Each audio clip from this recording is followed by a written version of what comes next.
I wanted to talk about personality traits that lead to anxiety. Uh, this is what I experienced in the Mormon church, and these are the lasting effects that impact me today. That I have gone to therapy, and I've really done uh, my work to try to overcome this. Um, okay, so one trait is the need for approval. I think this comes from um, worthiness meetings with the bishop. So to go into the Mormon temple, you meet with a bishop, and this man determines if you are worthy enough to go into the temple. I was taught that I'm just to get married and have children, and I'm there to support my husband, and I need to appease everybody. Another trait is a need for control. So anxiety, that's, sense feelings of going out of control. Ignoring your body when you're under stress. So that's the Mormon church taught me not to trust myself. Uh, that if I am questioning the Mormon church, then that's something wrong with me. I don't have enough faith. I'm defective. So somehow I'm defective if I question, and not to trust my intuition. And I don't trust myself. And it's a way to disconnect myself from reality. So, the biggest thing I want to talk about is perfectionism, and how perfectionism is rampant in the Mormon church. And what I think this stems from is you want an eternal family. So growing up, I wasn't taught, I didn't go to the temple. I didn't get married in the temple. I didn't take the endowments. So I didn't get that far. What I did do was I was raised, Monday evening, that's family home evening. We had, we woke up for my family and did early morning scripture study and prayers. We said prayers in the morning, we said prayers in the evening. Um, and so it was just this regimen of tasks that we needed to do. So journaling, praying, being of service to other people. So I'm worthy to go into the temple, and when I go into the temple, then I would be able to get to the highest level of heaven. So in the Mormon church, they have three kingdoms: the Telestial, the Telestial, and the Celestial kingdom. And uh, you can only get to the top if you're married in the temple. And basically, we're living our lives to attain that goal. And sometimes, I felt like that was an unattainable goal. That once I sinned, then I would never make that. So it's that all or nothing thinking, right? So, well, if I'm not perfect and I'm not going to go to the celestial kingdom, I'm going to go do what I want to do, right? Um,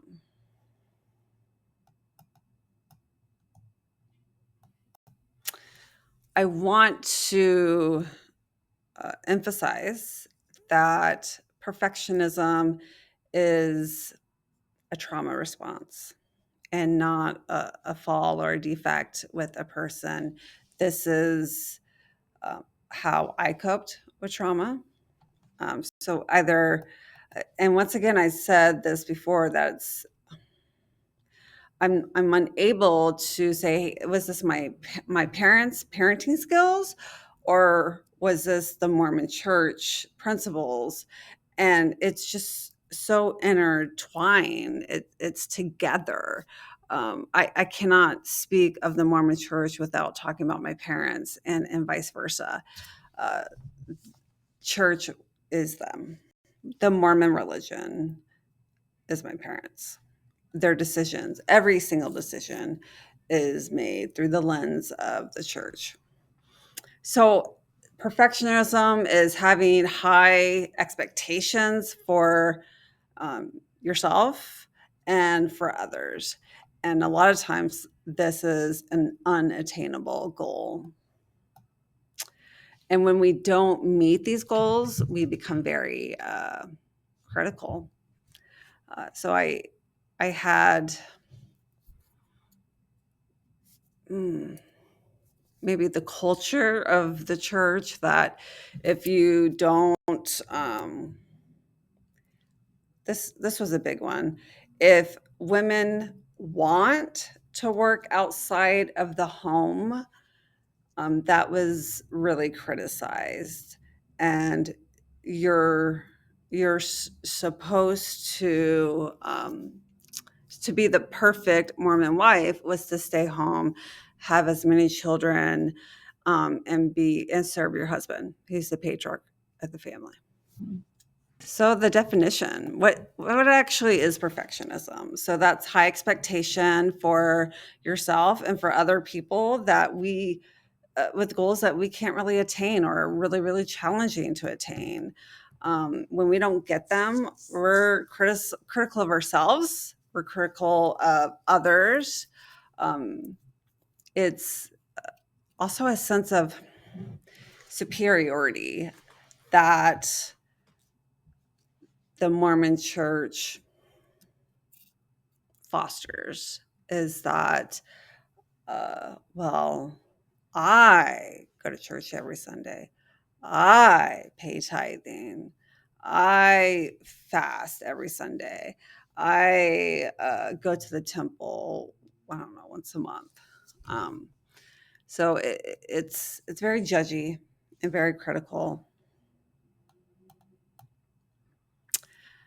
And then just really focusing excessively like on small flaws and mistakes, and it's you could do all these amazing things, and um, but that one little mistake there that you made, that's just, oh, that ruins it. You can't even appreciate all the work. It's I remember getting like a job performance review, and it was great, but then, everybody has areas of growth. I have areas of growth.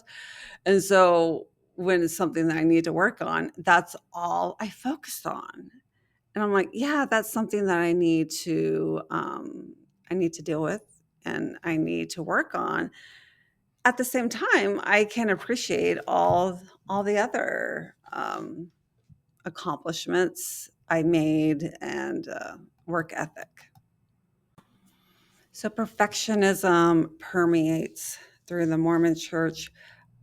It's not that the prophet says it from the pulpit, right? It's within the culture. Uh, it's when I was a teenager, uh, eating disorders were a big thing in the church. That not only does it help you look, like the model figure, it's also a way for women to gain some sense of control, because speaking for myself, I did not feel that I didn't feel that I had autonomy over my body and my choices. In the church, when you turn 8 years old, Mormons believe that this is the age that you can make a covenant to Heavenly Father that you want to be a member of the church. I mean, there's so much pressure from family members in church to get baptized. I'm not sure how much of a choice that really is. So, there's primary, children's songs about getting baptized so you can return to heaven. Um, and then once again, this even the original sin thing, right? Like we come out that there's something wrong with us, that we're defective. That is a way church for the church to control us.